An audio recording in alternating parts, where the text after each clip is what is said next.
I'm mostly afraid of ICE coming to my house one day or knocking on the door looking for my parents or, showing up randomly and taking my parents away. I think that has become one of my biggest fears.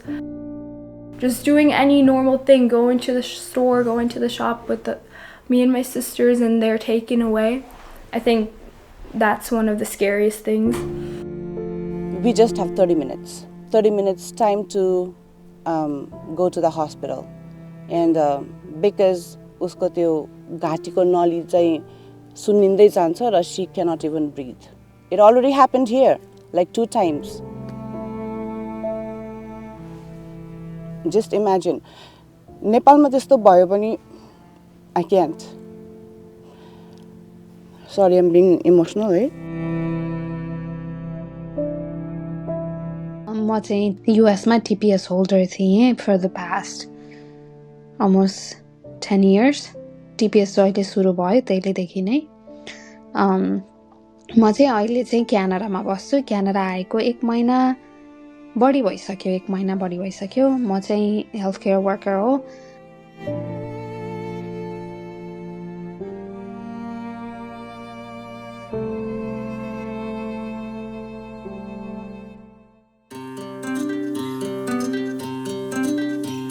For decades, the American dream has been the ultimate promise.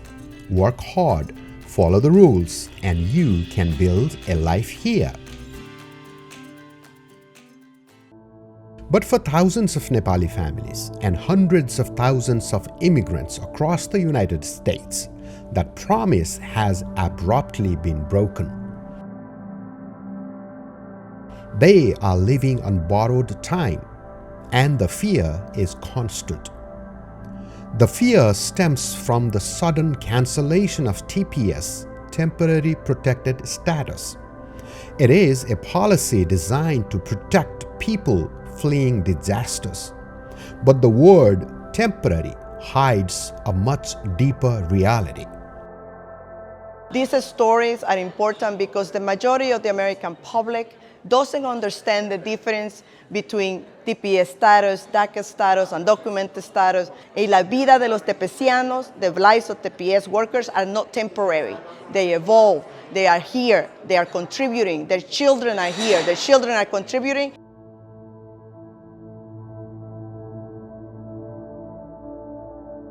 These are not just workers, they are parents raising American citizens.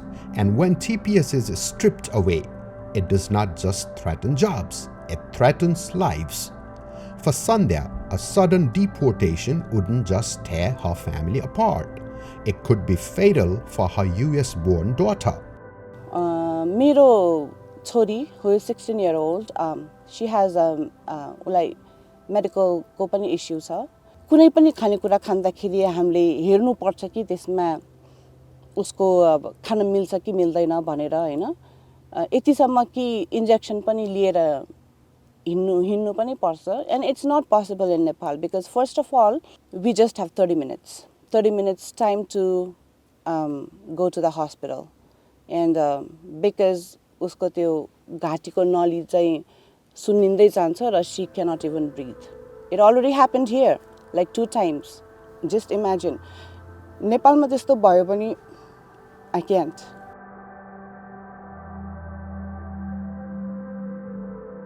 When the US government forces essential workers into the shadows, the country sabotages its own workforce. Those who spend their entire lives training in the American medical system are now being forced to take their talents elsewhere. TPS terminate चाहिँ August of 2025 मा भएको थियो. त्यतिखेर पनि as a nurse काम गर्दै थिएँ अनि I still remember August 22nd मा terminate भयो. म चाहिँ August 21st मा night shift गरेर August 22nd मा सुतेर फेरि August 22nd को night मा काम गर्न जानु पर्ने थियो अनि when it got terminated I didn't go to work. म August 22nd मा काममा गइन. I told my employer about the termination and it was best decided not to work.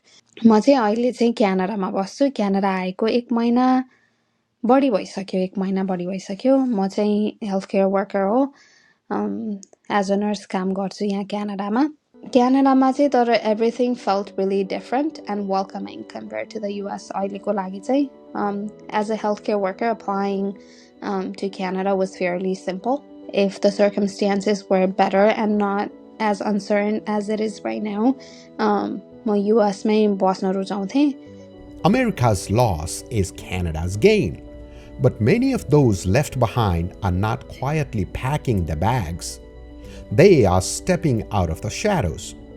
Across the country, a massive coalition is fighting back, demanding a permanent solution from Congress. We are a relatively very small population, about 7,800 Nepali nationals, according to the DHS's last record, are registered. We cannot be as powerful, as strong enough all by ourselves. So we do need, and we have sought coalition partners to work with. In particular, we are working very closely with National TPS Alliance, who have a nationwide network of TPS advocates, and also many other organizations within this coalition space. We work with them, particularly with regards to advocacy on the legislative front. Right now, there are about 1.5 million people with TPS. Many of them are at risk of deportation because of the government termination of TPS for these countries. We need to continue organizing. The National TPS Alliance will continue organizing and will continue organizing and fighting to find a solution to what is going on with our families. Things are not easy, for sure. Given the current political context, it is very tough, not only for TPS, but for immigration and immigrants in general. However, giving up is not an answer. This is no longer just an immigration issue. It is a human rights crisis. These families have paid their taxes, built our communities, and raised the next generation of Americans. Now, they're asking for the country they love to finally love them back. I think my parents have done everything right, and they've done everything right just as a normal citizen, American citizen, has done too. They've worked just equally as hard, and they deserve a place here. They deserve to be here. The fact that it can all be taken away, I just think it's just so unfair. And yeah, it's scary to think about how it can all be taken away just like that.